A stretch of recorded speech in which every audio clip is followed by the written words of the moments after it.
Have you ever looked in a mirror and asked yourself, who am I really?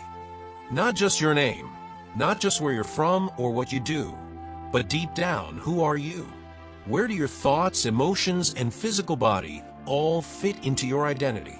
Could it be that the way your spirit, soul, and body work together holds the key to your purpose and breakthrough? Welcome, beloved of God. You are not here by accident. Whether you are listening from your living room, your car, or during a quiet moment alone, know this: you are seen, you are valued, and you are deeply loved. Here, we declare with boldness and joy that Jesus Christ is Lord.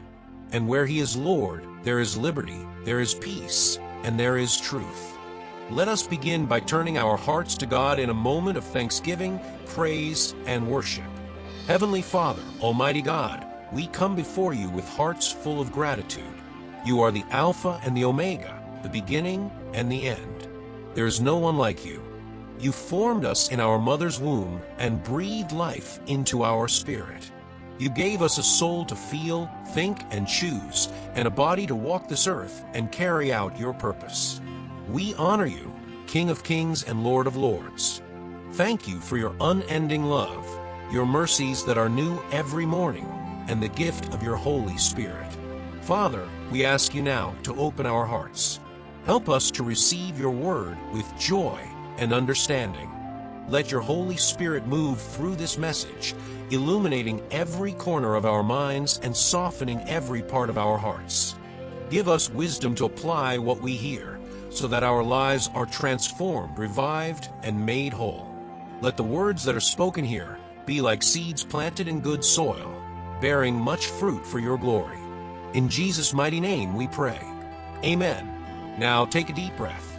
Get ready, because over the next 7 days, we're going to journey together into the mystery and beauty of how our spirit, soul, and body are not only connected, they are created by God to work in harmony, each part playing a powerful role in your walk with Him. Let's begin day 2 with a bold question.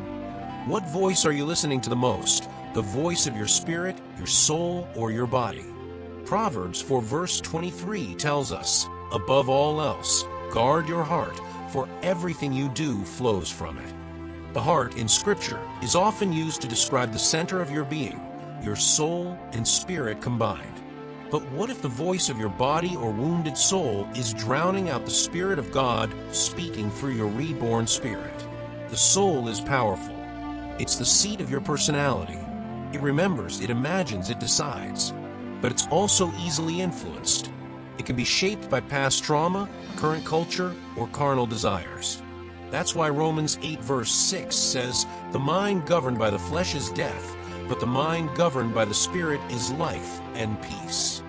Let me share with you a story about James. James was a worship leader at church.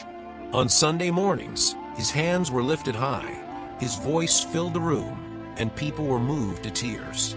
But behind closed doors, James was filled with anger. His marriage was struggling. He didn't understand why he kept reacting so harshly. He prayed, but nothing changed. One day during a fast, the Holy Spirit revealed something deep. James had allowed his emotions to govern him. Though his spirit was reborn, his soul was still carrying the weight of old pain, old rejection, and unresolved fear. He needed soul healing. Hebrews 4 verse 12 says, for the word of God is alive and active. Sharper than any double-edged sword, it penetrates even to dividing soul and spirit, joints and marrow. It judges the thoughts and attitudes of the heart. James began to take the word seriously. He allowed the sword of the Spirit to separate what was his soul's voice and what was God's voice. He wrote down scriptures and meditated on them daily. He began journaling and allowing God to speak truth into the places he had been wounded. Slowly but surely, change came. Not overnight, but his responses softened. His marriage started to mend. His worship went deeper, because now it wasn't just a gift from his spirit, it was overflow from a healed soul. You may be like James. You may love God deeply, yet still struggle because your soul is carrying pain. It's time to allow the Spirit of God to speak louder than your past. Let your soul come into alignment with the Spirit by feeding on truth. Psalm 23 verse 3 says, "He restores my soul." God wants to restore your soul. He wants to renew your mind and heal your emotions. Here are 10 practical steps to help your soul align with your spirit. Soak in worship. Let worship music quiet your soul and lift your spirit. Memorize healing scriptures. Meditate on verses like Psalm 147 verse 3 and Isaiah 26 verse 3. Journal your thoughts. Write to process and let God speak to your heart. Forgive offenses. Release bitterness to make space for healing. Practice silence and stillness. Let your soul find rest in God's presence. Ask the Holy Spirit to reveal wounds. Pray for divine insight. Replace lies with truth. Speak truth over your soul daily. Read Psalms. Let David's raw prayers guide your soul toward healing. Seek wise counsel or inner healing prayer. Don't walk through healing alone. Celebrate small victories. Healing is a journey. Rejoice as you grow. Say this affirmation with me. My soul is being healed. My mind is being renewed. My emotions are safe in God's hands. I walk in peace. Faith-filled declaration. In Jesus' name, I declare that my soul is anchored in truth. My thoughts align with heaven. I am no longer ruled by pain, fear, or confusion. I am whole, healed, and free. Are you ready to let your soul be restored today? Will you choose to turn down the volume of the flesh and turn up the voice of the Spirit? Let us pray. Heavenly Father, thank you for this new day. Thank you that you love us enough to heal not just our spirit, but also our soul. Lord, search us and know us.